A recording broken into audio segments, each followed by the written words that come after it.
ಬೆಳ್ಳನಾಯಕ ಸಮೇತ ಈ ಮನೆಯನ್ನ ಅಕ್ರಮವಾಗಿ ಸುಮಾರು 7 ಲಕ್ಷಕ್ಕೆ ಒಬ್ಬ ಲೇಡಿಗೆ, ಬಿಲ್ಲಾಡಿಯ ಒಬ್ಬ ಲೇಡಿಗೆ, ಪಾಪ ಅಮಾಯಕಿ, ಅವ್ರಿಗೆ ಏನೂ ಗೊತ್ತಿಲ್ಲ, ಅವರಿಗೆ ಅದನ್ನ ಮಾರಾಟ ಮಾಡಿರೋದು ನಮಗೆ ಒತ್ತುವರಿ ತೆರವು ಸಂದರ್ಭದಲ್ಲಿ ನಮ್ಗೆ ಗೊತ್ತಾಗ್ತದೆ. ಒಂದು ಭಾರಿ ವಿರೋಧದ ನಡುವೆ ಒಂದು ಸರ್ಕಾರಿ ಜಾಗವನ್ನ ನ್ಯಾಯಾಲಯದ ಆದೇಶದಂತೆ ನಾನು ಇವತ್ತು ಬೆಳಿಗ್ಗೆ ಮುಂಜಾನೆ 7:30 ಗಂಟೆಗೆ ತೆರವುಗೊಳಿಸಿದ್ದೆ. ಗುಂಜೆ ಗ್ರಾಮದ ಸರ್ವೆ ನಂಬರ್ 171/1ರಲ್ಲಿ 12.70 ಸೆಂಟ್ಸ್, 12 ಎಕರೆ 70 ಸೆಂಟ್ಸ್ ಜಮೀನು ಸರ್ಕಾರಿ ಜಮೀನು ಇರುತ್ತೆ.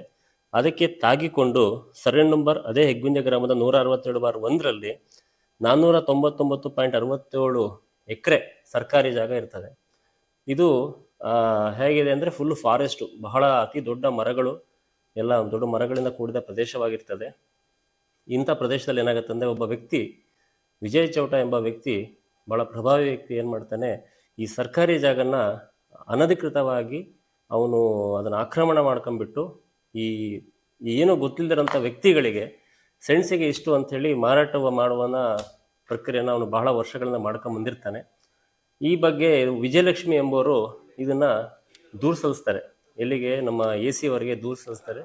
AC ನ್ಯಾಯಾಲಯದಲ್ಲಿ ಇದು ಒಂದು ಡಿಸಿಷನ್ ಆಗಿಬಿಟ್ಟು ಇದನ್ನು ವಿಶೇಷ ಪ್ರಕರಣದಡಿ ಇದನ್ನು ಭೂ ಒತ್ತುವರಿ ನ್ಯಾಯಾಲಯ ಇದೆ, ಅಲ್ಲಿಗೆ ಇದನ್ನು ದಾಖಲು ಮಾಡಿ, ಕೇಸ್ನ ದಾಖಲು ಮಾಡಿ ಅಂತ ತಿಳಿಸಿ ಒಂದು ಆದೇಶ ಮಾಡ್ತಾರೆ. ತದನಂತರದಲ್ಲಿ ಅದನ್ನು 6/5/2019ರಲ್ಲಿ ಕರ್ನಾಟಕ ಸಾರ್ವಜನಿಕ ಜಮೀನುಗಳ ನಿಗಮ ನಿಯಮಿತ ನ್ಯಾಯಾಲಯಕ್ಕೆ ದೂರು ಸಲ್ಲಿಕೆ ಆಗ್ತದೆ ಇವರಿಂದ. ಈ ನಡುವೆ ಇವರು ಕಂದಾಯ 1/3/2021ರಲ್ಲಿ ಕಂದಾಯ ಸಚಿವರು ಸಮೇತ ಈ ಥರ ಲೆಟರ್ ಬರೀತಾರೆ ಆ ಲೇಡಿ, ಈ ಥರ ಸರ್ಕಾರಿ ಜಾಗಗಳನ್ನ ಯಾರೋ ಒಬ್ಬ ಭೂಗಳನ್ನ ಒತ್ತುವರಿ ಮಾಡ್ಕೊಂಡ್ಬಿಟ್ಟು ಪಾಪ ಬಡವರಿಗೆ ಇದನ್ನ ಮಾರಾಟ ಮಾಡ್ತಾ ಇದ್ದಾರೆ ಅಂತ ಹೇಳ್ಬಿಟ್ಟು. ತದನಂತರದಲ್ಲಿ ಇವರು ಏನು ಮಾಡ್ತಾರೆ, ಇದೇ ವಿಜಯಲಕ್ಷ್ಮಿ ಎಂಬುವರು ಏನು ಮಾಡ್ತಾರೆ, AC ಆದೇಶ ಯಾವುದೇ ರೀತಿ ಇಂಪ್ಲಿಮೆಂಟ್ ಆಗಿಲ್ಲ, ಇಲ್ಲಿ ಒತ್ತುವರಿ ಜಾಸ್ತಿ ಆಗ್ತದೆ ಅಂತ ಹೇಳಿ ಮಾನ್ಯ ಲೋಕಾಯುಕ್ತ ನ್ಯಾಯಾಲಯಕ್ಕೂ ಸಮೇತ ಇವರು ಒಂದು ದೂರನ್ನು ಸಲ್ಲಿಸ್ತಾರೆ. ಈ ಲೋಕಾಯುಕ್ತ ನ್ಯಾಯಾಲಯದಲ್ಲಿ ದೂರನ್ನು ಸಲ್ಲಿಸಿದಾಗ ಏನಾಗುತ್ತೆ, ಇದು ಭೂ ಕಬಳಿಕೆ ನ್ಯಾಯಾಲಯದಲ್ಲಿ ಈಗಾಗಲೇ ಪೆಂಡಿಂಗ್ ಇರೋದ್ರಿಂದ ಭೂ ಕಬಳಿಕೆ ನ್ಯಾಯಾಲಯದಲ್ಲಿ ಏನು ಆದೇಶ ಆಗತ್ತೆ ಆ ನ್ಯಾಯಾಲಯದ ಆದೇಶ ಪ್ರಕಾರ ಇದನ್ನು ಪಾಲನೆ ಆಗಬೇಕು ಅಂತ ಹೇಳ್ಬಿಟ್ಟು ಇವರು ತಾತ್ಕಾಲಿಕವಾಗಿ ಅದನ್ನು ಮುಕ್ತಾಯಗೊಳಿಸ್ತಾರೆ. ತದನಂತರದಲ್ಲಿ ನಮಗೆ ಭೂ ಕಬಳಿಕೆ ನ್ಯಾಯಾಲಯದಿಂದ ಸುಮಾರು ಒಂದು 15 ಜನ ಒತ್ತುವರಿದಾರರ ಪೈಕಿ 10 ಜನರದ್ದು ಆದೇಶ ಆಗಿ ಬರ್ತದೆ.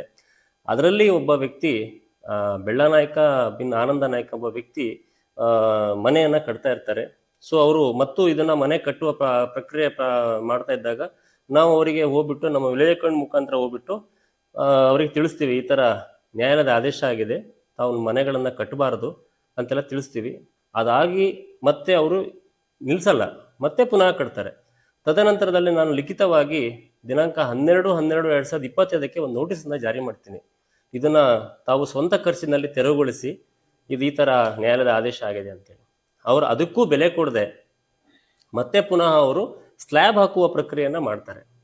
ಸ್ಲ್ಯಾಬ್ ಹಾಕಿದ ನಂತರದಲ್ಲಿ ನಾವೇನು ಮಾಡ್ತೀವಿ, ಅನಿವಾರ್ಯವಾಗಿ ನ್ಯಾಯಾಲಯದ ಆದೇಶ ಪ್ರಕಾರ ಕ್ರಮ ಕೈಗೊಳ್ಳಬೇಕನ್ನೋ ಉದ್ದೇಶದಿಂದ ನಾವು 8/1/2026 ಒಂದು ಆದೇಶ ಮಾಡಿ ತೆರವುಗೊಳಿಸುವ ಆದೇಶವನ್ನು ಮಾಡ್ತೀವಿ.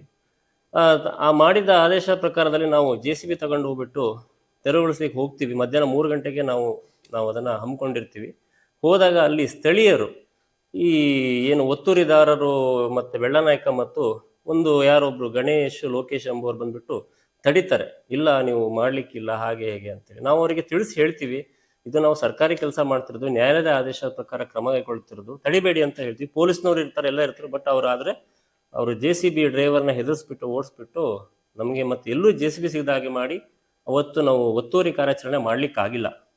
ನಾವು ಈ ಬಗ್ಗೆ ಪೊಲೀಸ್ನವರು ಇದ್ದಿದ್ದರಿಂದ ಪೊಲೀಸರಿಗೂ ನಾವು ಈ ಬಗ್ಗೆ ದೂರನ್ನು ಸಲ್ಲಿಸಿದ್ದೀವಿ.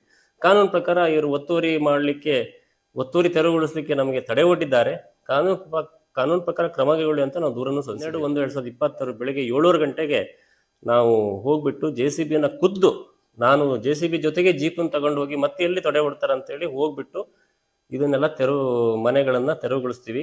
ಇದರಲ್ಲಿ ಬೆಳ್ಳನಾಯಕ ಮತ್ತು ಬಿನ್ ಆನಂದ್ ನಾಯ್ಕ ಅವರ ಮನೆ. ಈ ಮಧ್ಯೆ ಇನ್ನೊಂದು ಘಟನೆ ನಡೀತದೆ, ನಮ್ಗೆ ಅಲ್ಲಿ ಹೋದಾಗ ಬೆಳ್ಳನಾಯಕ ಸಮೇತ ಈ ಮನೆಯನ್ನು ಅಕ್ರಮವಾಗಿ ಸುಮಾರು 7 ಲಕ್ಷಕ್ಕೆ ಒಬ್ಬ ಲೇಡಿಗೆ, ಬಿಲ್ಲಾಡಿಯ ಒಬ್ಬ ಲೇಡಿಗೆ, ಪಾಪ ಅಮಾಯಕಿ, ಅವ್ರಿಗೆ ಏನೂ ಗೊತ್ತಿಲ್ಲ, ಅವರಿಗೆ ಅದನ್ನು ಮಾರಾಟ ಮಾಡಿರೋದು ನಮಗೆ ಒತ್ತುವರಿ ತೆರವು ಸಂದರ್ಭದಲ್ಲಿ ನಮ್ಗೆ ಗೊತ್ತಾಗ್ತದೆ. ಏನೂ ಮಾಡ್ಲಿಕ್ಕಾಗಲ್ಲ, ನಾವು ಅದನ್ನು ಕಾನೂನು ಪ್ರಕಾರ ಮಾಡಲೇಬೇಕಾಗಿತ್ತು. ನಾವು ಅದನ್ನು ನಾವು ಮನೆಯನ್ನು ನಾವು ತೆರವುಗೊಳಿಸ್ತೀವಿ, ಸಂಪೂರ್ಣವಾಗಿ ತೆರವುಗೊಳಿಸ್ತೀವಿ. ಮತ್ತು ಹಾಗೆ 4 ವಾಸವಿಲ್ಲದ ಶೆಡ್ಗಳಿರ್ತವೆ, ಅದರ ಮೀಟರ್ ಕನೆಕ್ಷನ್ನು ದೀನ್ ದಯಾಳ್ ಯೋಜನೆಯಲ್ಲಿ ಮೀಟರ್ ಕನೆಕ್ಷನ್ ಕೊಟ್ಟಿರ್ತಾರೆ, ಅದನ್ನು ಮೆಸ್ಕಾಂನವರಿಗೆ ತಿಳಿಸ್ಬಿಟ್ಟು ಅದನ್ನು ಕನೆಕ್ಷನ್ ಕಟ್ ಮಾಡಿ ಅದನ್ನು ಸಹ ತೆರವುಗೊಳಿಸ್ತೀವಿ. ಅಲ್ಲಿ ವಾಸ ಯಾರೂ ಇಲ್ಲ, ಮತ್ತು ಒಳಗಡೆ ಏನೇ ವಾಸ ಇರೋ ಬಗ್ಗೆ ಯಾವುದೇ ರೀತಿ ಕುರುಹುಗಳು ಇರೋದಿಲ್ಲ, ಅದನ್ನು ತೆರವುಗೊಳಿಸ್ತೀವಿ. ಇನ್ನೊಂದು ಕನ್ಸ್ಟ್ರಕ್ಷನ್ ಹಂತದ ಒಂದೆರಡು ಬಿಲ್ಡಿಂಗ್ ಇರ್ತದೆ, ಅದನ್ನು ತೆರವುಗೊಳಿಸ್ತೀವಿ. ತೆರವುಗೊಳಿಸಿ ಬಂದು ಇನ್ನೂ 2 ಮನೆಗಳು ಬಾಕಿ ಉಳಿದವೆ, ಅದನ್ನ ನಂತರದಲ್ಲಿ ನಾವು ತೆರವುಗೊಳಿಸುವ ಕಾರ್ಯಕ್ರಮ ಇಟ್ಕೊಂಡಿದ್ದೀವಿ. ಅದರಲ್ಲಿ ವಾಸ ಇದ್ದಾರೆ, ಅವರಿಗೆ ನಾವು ಲಿಖಿತವಾಗಿ ಮತ್ತೆ ನೋಟಿಸನ್ನು ನೀಡಿಬಿಟ್ಟು ನಾವು ಅವರಿಗೊಂದು ಅವಕಾಶ ಕೊಡಬೇಕಾಗ್ತದೆ, ನೀಡಿ ನೆಕ್ಸ್ಟ್ ಅದನ್ನು ತೆರವುಗೊಳಿಸ್ತೀವಿ. ಆಗ ಆ್ಯಕ್ಚುಲಿ ಕಂಪ್ಲೀಟು ನಾನು ನೋಡಿ, ಈಗ ಅವರು ಕೆಲವರು ಅಲ್ಲಿ ಹೋದಾಗ ಹೇಳಿದರು ನಾವು 20 ವರ್ಷ ಹೊಂದಿದ್ವಿ, 30 ವರ್ಷ ಹೊಂದಿದ್ವಿ, ಎಲ್ಲ ಸುಳ್ಳು.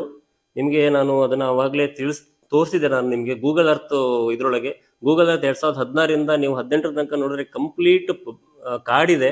ಒಂದು ರಸ್ತೆ ಪಕ್ಕ ಕಂಪ್ಲೀಟ್ ಕಾಡಿನ ಪ್ರದೇಶವಾಗಿದೆ. ಬಹಳ ದೊಡ್ಡ ಅಂದರೆ ಒಂಚೂರು 100 ಅಡಿಗಿಂತ ಹೆಚ್ಚಿನ ದೊಡ್ಡ ದೊಡ್ಡ ಮರಗಳಿದಾವಲ್ಲಿ, 100 ಅಡಿಗಿಂತ ಹೆಚ್ಚು, ಅಷ್ಟು ದೊಡ್ಡ ಮರಗಳು. ಒಂದು ಪಂಚಾಯತಿ ಬಾವಿ ಬಿಟ್ಟರೆ ಅಲ್ಲಿ ಯಾವ ರೀತಿಯ ಮನೆ ಕುರುಗಳಿಲ್ಲ. 2018ರ ನಂತರದಲ್ಲಿ ಇದು ಒತ್ತುವರಿ ಸ್ಟಾರ್ಟ್ ಆಗಿದೆ. ಆ ಸಂದರ್ಭದಲ್ಲಿ ಇವರು ದೂರನ್ನ ದಾಖಲೆ ಮಾಡ್ತಾರೆ. ವಿಜಯಲಕ್ಷ್ಮಿ ವಿಜಯಶಿವಟ ಎಂಬುವರು ಏನು ಮಾಡಿದ್ದಾರೆ ಅಂದರೆ, ಒಂದು ನನಗೆ ತಿಳಿದು ಬಂದ ಮಾಹಿತಿ ಪ್ರಕಾರ ಒಂದು ಅಗ್ರಿಮೆಂಟ್ ಥರ ಏನೋ ಮಾಡಿ ಕೊಟ್ಟಿದ್ದಾರೆ ಅಂತ. ಆ ದಾಖಲೆಗೋಸ್ಕರ ನಾನು ವೆಯ್ಟ್ ಮಾಡ್ತಾ ಇದ್ದೀನಿ. ಆ ದಾಖಲೆ ಸಿಕ್ಕಿದ್ದಲ್ಲಿ ಖಂಡಿತ ನಾನು ಇವರು ಕಾನೂನು ಪ್ರಕಾರ ಕ್ರಮ ಕೈಗೊಳ್ತೀನಿ. ಇದು ಮಾನ್ಯ ಸಚಿವರ ಗಮನಕ್ಕೂ ಇದೆ, ಈ ಥರ ಮಾನ್ಯ ಜಿಲ್ಲಾಧಿಕಾರಿಗಳು ತಿಳಿಸಿದ್ದಾರೆ, ಅವ್ರ ಗಮನಕ್ಕೂ ಬಂದಿದೆ.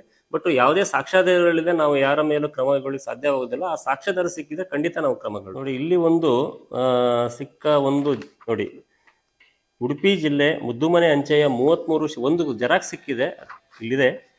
ಉಡುಪಿ ಜಿಲ್ಲೆ ಉಡುಪಿ ತಾಲೂಕು ಮುದ್ದುಮನೆ ಅಂಚೆಯ, ಅಂದರೆ ಅವಾಗ ಉಡುಪಿ ತಾಲೂಕಿತ್ತು, 33 ಶಿರೂರು ಗ್ರಾಮದ ಸಂಜೀವಿ ನಿಲಯದಲ್ಲಿ ವಾಸ ಮಾಡಿಕೊಂಡಿರುವ ಕೇಶವ ಚೌಟ ಇವರ ಮಗ, ಸುಮಾರು 68 ವರ್ಷ ಪ್ರಾಯದ ಟಿ ವಿಜಯ ಚೌಟ ಇವರು ಬರೆದುಕೊಟ್ಟ ರಶೀದಿ ಏನೆಂದರೆ, ಉಡುಪಿ ತಾಲೂಕು ಹೆಗ್ಗುಂಜ ಗ್ರಾಮದ ಸರ್ವೆ ನಂಬರ್ 162ರಲ್ಲಿ 10 ಸೆಂಟ್ಸ್ ಆಸ್ತಿಯನ್ನು ನಾನು ನಿಮಗೆ ವಿಕ್ರಯಿಸಿದ್ದು, ಸದ್ರಿ ಆಸ್ತಿಯ ಬಾಬ್ತು 60,000 ರೂಪಾಯಿಗಳನ್ನು ನಗದಾಗಿ ಈ ದಿನ 11/11/2016ರಂದು ನಿಮ್ಮಿಂದ ನಾನು ಪಡೆದುಕೊಂಡಿರುತ್ತೇನೆ. ಒಟ್ಟು ಸದ್ರಿ ಸಂಪೂರ್ಣ ಹಣ ನಿಮ್ಮಿಂದ ನನಗೆ ಪಾವತಿಯಾಗಿರುತ್ತದೆ.